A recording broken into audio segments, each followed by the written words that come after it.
नमस्कार मैत्रिणींनो, तुमचं रेखा फॅशन मराठीमध्ये खूप खूप मनापासून स्वागत आहे. तर आज आपल्याला 35 साईज कटोरी ब्लाऊज पेपर कटिंग करायचे आहे. तर आपल्याला 35चा चौथा भाग कसा काढायचा आणि जे आहे आपल्या ब्लाऊजची उंची ही खूप कमी आहे. तर कमी उंचीचा आपल्याला कटोरी ब्लाऊज पेपर कटिंग कसा करायचा आहे. तर 12.5 इंचाची उंची आहे, अधिक 1 इंच 13.5 इंच. तर अशा पद्धतीने मी उंचीचं माप टाकलं आणि जो आपलं शोल्डर आहे मी ते 5.25 इंच घेतलं आणि मोंढा आपल्याला 5.25 इंच घ्यायचा आहे. आणि आपण जे मोंढा घेतलेला आहे 5.25 इंच, ते 5.25 पासून ते घडीपर्यंत अंतर मोजायचं आहे. तर 5.25 इंच येते का ते बघायचं. तर आपलं 5.25 इंच भरलेला आहे. आता राहिली आपली 35ची छाती. तर 35च्या छातीचा चौथा भाग आहे तो कसा काढायचा आहे. ही बघा, ही 35 इंचाची छाती. अशा पद्धतीने टेप जो आहे तो डबल फोल्ड करून घ्यायचा. परत एकदा अजून एक फोल्ड करून घ्यायचा. तर अशा पद्धतीने 9.25 इंच छातीचा जो चौथा भाग आहे तो 9.25 इंच आलेला आहे. तर आपण आता चला 9.25 इंचावर एक मार्किंग करून घेणार आहोत. 9.25 इंचावर आपण मार्किंग करून घेतली. तिथून पुढं आपल्याला 9.25 मध्ये 2 इंच ॲड करायचं आहे. म्हणजे ते 2 इंच आपल्याला मार्जिनसाठी ॲड करायचं आहे. तर अशा पद्धतीने संपूर्ण आपला हा चौकोनी भाग तयार झाला. मोंढा घेतलेला आहे मी 1.5 इंच आणि समोरील मोंढा घेतलेला आहे मी 1.25 इंच. तर अशा पद्धतीने हे जे मोंढ्याचा आहे मी तो मोंढ्याचीही मार्किंग करून घेतलेली आहे. आपण पुन्हा एकदा मोंढा मोजून घेऊ. तर मोंढा आपल्याला बघा 1.5 इंच थोडासा आतून आलेला आहे. तर अशा पद्धतीने हा जो आहे मी मोंढा घेतलेला आहे आणि जो लगेचच आपल्याला पुढील भागाचाही मोंढा 1.25 इंच घ्यायचा आहे. तर 1.25 इंचावर सुद्धा मी मोंढ्याला शेप देऊन घेणार आहे. तर अशा पद्धतीने बॅक साईड आणि फ्रंट साईड दोन्ही भागचा जो आहे मोंढा झालेला आहे आणि जो बाहेरील होता तो थोडासा चुकला होता, त्याला मी चुकीचं खूण करून दिलेली आहे. तर अशा पद्धतीने हा संपूर्ण पार्ट आहे बॅक साईडचा तो तयार झालेला आहे. आता आपल्याला शोल्डर किती घ्यायचा आहे. तर शोल्डर प्रत्येकाच्या आवडीनुसार असतं. तर शोल्डर जे घेतलेलं आहे मी 2.5 इंच आणि अर्धा इंच मार्जिनसाठी असं 3 इंचाचं शोल्डर आहे. गळा रुंदी आहे 2.25 इंच. गळा उंची घेणार आहे आपण 6 इंच. हा पुढील भागाचा गळा आहे आणि रुंदी घ्यायची आहे आपल्याला 2.5 इंच. तर अशा पद्धतीने गळा उंची, गळा रुंदी आणि आपली झालेली आहे. आपण गोल गळ्याला जो आकार आहे तो देऊन घेतलेला आहे. मोंड्यालाही देऊन घेतलेला आहे. आता राहिली आपली योकपट्टी. तर योकपट्टीमध्ये आपण 2.5 इंचाची जी आहे योकपट्टी घेणार आहे. तर संपूर्ण योकपट्टी जी आहे आपली 2.5 इंचाची भरलेली आहे. सरळ लाईन मारून घेतली. 1.25 इंचाने आपल्याला योकपट्टी जी आहे ती वरती उचलून घ्यायची आहे आणि 2.25 इंचाचा मी पॉईंट देणार आहे आणि मग आपल्या योकपट्टीला जो आहे तो मी शेप आहे तो देऊन घ्यायचा आहे. तर अशा पद्धतीने योकपट्टी ही झाली आपली.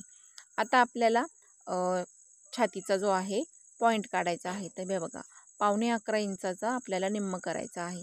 तर 5.5 इंच आणि 2 रेषा अशा पद्धतीने हा जो आहे आपल्या छातीचा पॉईंट आलेला आहे. 5.5 इंच आणि 2 रेषा अशा पद्धतीने मी सरळ रेष मारून घेतली. इथून 1.5 इंचावर एक पॉईंट दिला. इथून एक आपल्याला 2.5 इंचावर पॉईंट द्यायचा आहे मोंड्यापासून आणि मग तुमच्या कटोरीला तुम्ही जेवढा तुम्हाला गोल शेप देता येईल तेवढा तुम्ही गोल शेप द्यायचा आहे. तर अशा पद्धतीने ही जी आहे आपली संपूर्ण कटोरी तयार झाली. आता जो आहे आपला हा पुढील भाग आहे. तर पुढील भाग जो आहे तो आपण असाच जर कट केला तर आपल्याला फिटिंगला प्रॉब्लेम येणार आहे. तर पुढून जो आहे उंचीला ब्लाऊज कमी पडणार. तर आपल्याला फिटिंगला प्रॉब्लेम येऊ नये म्हणून आपण योकपट्टीमध्ये जे आहे 1.25 इंच वाढून घ्यायचं आहे. तर योकपट्टीमध्ये मी 1.25 इंच वाढून घेतलं अशा पद्धतीने.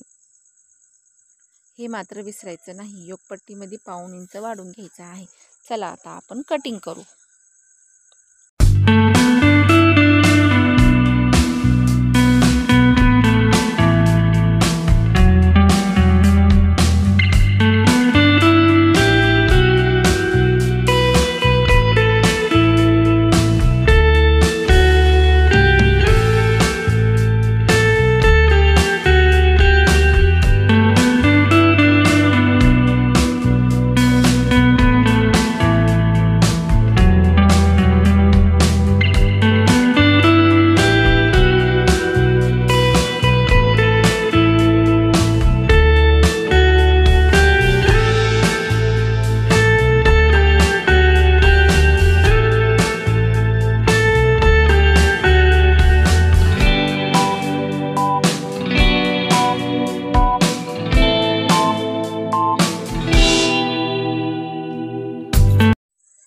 तर आपण संपूर्ण जे आहे पार्ट कटिंग करून घेतली।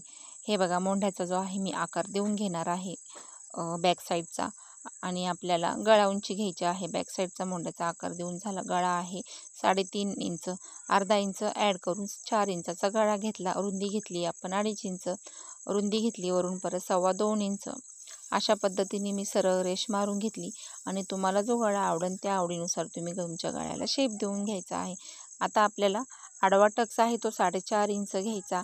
उभा टक्स जो आहे तो तुम्ही 4.5, पावणे 5 किंवा 5 इंच अशा पद्धतीने हा टक्स घ्यायचा आहे आणि अर्धा इंचावर टक्स आहे तो देऊन घ्यायचा आहे। तर हा जो आहे बॅक साईड पार्ट आहे तो संपूर्ण तयार झालेला आहे।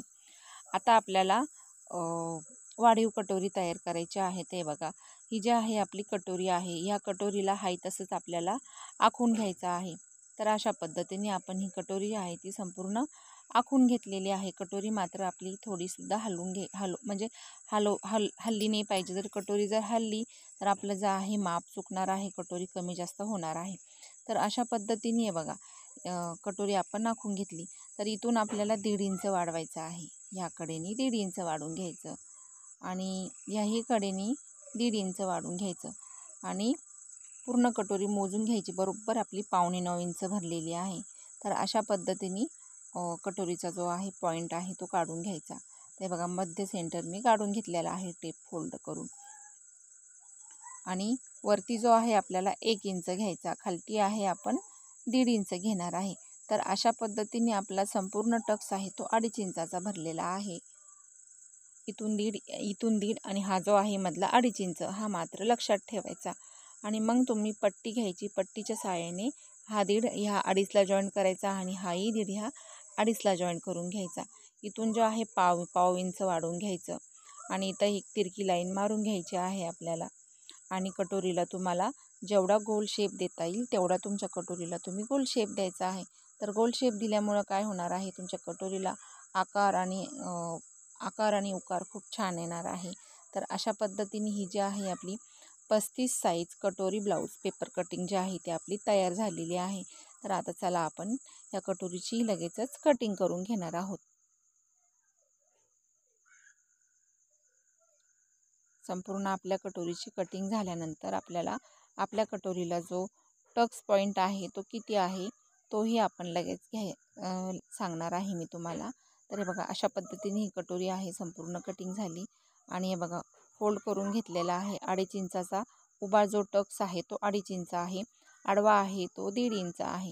तर अशा पद्धतीने तिरकी रेष मारून घ्यायची। तिरकी रेष जी आहे ती आपण मारून घेतली तर पाहू शकता तुमच्या कटोरीला जो आहे इथे मी छोटासा आहे तो कट देऊन घेणार आहे आणि इथं वरतीही छोटासा कट लावून घ्यायचा आहे। म्हणजे आपल्या कटोरीला जो शेप आहे तो एकदम छान आणि ॲक्टिव्ह येणार आहे। म्हणजे कटोरी आहे ती एकदम भरदार आणि फुलून दिसणार आहे। तर अशा पद्धतीने हा जो आहे आपला संपूर्ण कटोरी ब्लाऊज पेपर कटिंग जो आहे तो आपला झालेला आहे, तुम्ही पाहू शकता। तर ह्या पद्धतीने आपल्याला संपूर्ण माप जे आहेत ते ठेवून घ्यायचे आहेत। तर आता आपली राहिलेली आहे तर बाही कटिंग। तर बाहीची कटिंग हे बघा अशा पद्धतीने करायची आहे। तर बाहीची उंची जी आहे ती आहे 4.5 इंच, म्हणजे 3.5 मध्ये 1 इंच मिळून घेतले, 4.5 इंच दंडघेर घेतला, 6.5 इंच 2 इंच मार्जिंगसाठी। हा 4.5 इंचावर बॉक्सला सरळ लाईन मारून घ्यायची, 1 इंच पॉईंट देऊन घ्यायचा आहे आणि 2.5 इंचावर आपल्याला बरोबर कॅप हाईट द्यायची आहे। कॅप हाईटला सुद्धा आपण सरळ रेष मारून घेतली आणि ह्या ज्या आहेत आपल्याला तिरक्या रेषा मारून घ्यायच्या आहे। तर अशा पद्धतीने ही जी आहे संपूर्ण बाहीची मार्किंग झाली आणि मग आपल्या बाहीला आपल्याला या पद्धतीनं शेप देऊन घ्यायचा आहे आणि हा जो आहे तो खोल शेप द्यायचा आहे। म्हणजे खोल शेप जो आहे तो पुढील बाजूला आहे आणि जो बाहेरील शेप आहे तो मागील बाजूला आहे। तर अशा पद्धतीने ही आपली बाहीसुद्धा कटिंग झालेली आहे। तर संपूर्ण बाहीची सुद्धा आपली कटिंग आपण करून घेतलेली आहे। चला आता आपण बाही कटिंग करणार आहोत। तर बाही कटिंग केल्यानंतर हा जो मी खोल भाग घेतलेला आहे त्याचीही लगेचच आपल्याला कटिंग करून घ्यायची आहे।